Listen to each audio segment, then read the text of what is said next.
Hi, I'm Mark Sleboda, and this is The Real Politick. Throughout the course of the Russian intervention in the Ukrainian civil conflict, we have continuously heard from the Western mainstream media, usually uncritically echoing the West-backed Kiev putsch regime, like the dutiful stenographers they are, that Russian armed forces are attacking Ukrainian civilians, bombing and shelling residential buildings, hospitals, schools, theaters, kitten shelters, etc., etc. In fact, judging by the Western media headlines, that seems to be the only thing that they are effectively hitting. Russian Ministry of Defense assertions that they are not and do not target Ukrainian civilians, are only attacking Kiev regime military forces, are met with scorn and derision.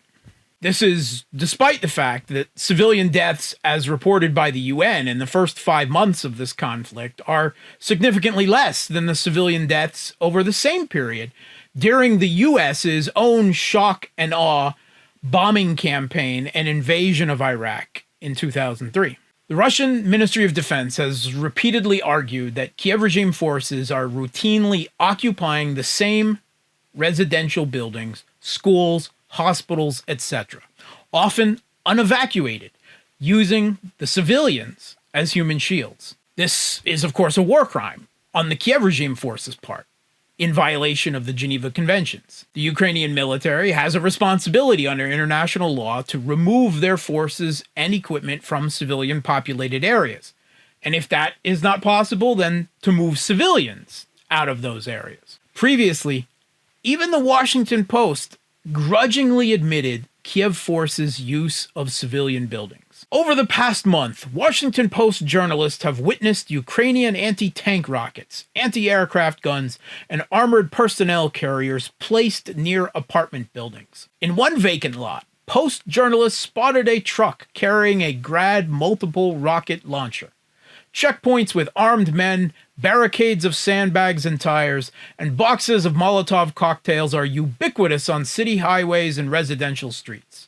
The sound of outgoing rockets and artillery can be heard constantly in Kiev, the capital, the squiggly white trails of missiles visible in the sky. And the Washington Post even characterized it as a deliberate Kiev regime strategy, placing heavy military equipment and other fortifications in civilian zones. But this documented reality isn't allowed to penetrate the overall narrative, and is only noted as a problem in that it could complicate the Kiev regime's own attempt to charge the Russian military with war crimes, rather than constituting a constant war crime committed by the Kiev regime. But now, a surprise new report by Amnesty International detailing exactly this practice by Kiev is going to make it much harder to ignore. Amnesty has documented in an extensive investigation how Kiev regime forces are routinely using schools and hospitals as military bases,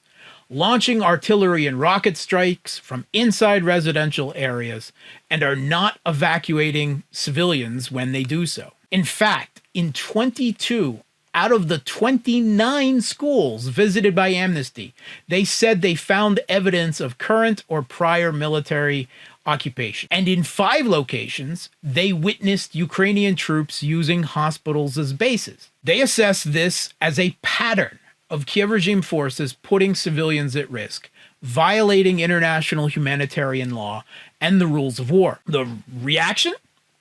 Shoot the messenger, of course. The Kiev regime foreign minister, Kuleba, screamed that the Amnesty report is creating a fake reality where everyone is at fault for something, and that Amnesty should primarily focus on what Russia is doing. The Kiev regime's increasingly unhinged president, Volodymyr Zelenskiy, has even accused Amnesty of supporting terrorism, claiming, if someone makes a report that puts the aggressor and the victim on the same level, this cannot be tolerated.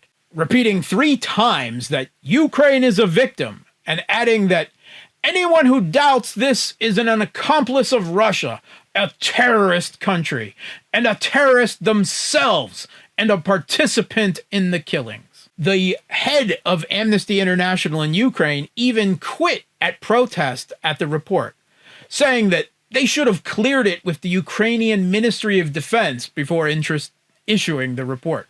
Amnesty, meanwhile, stands by their report, despite what they call attacks by social media mobs and trolls.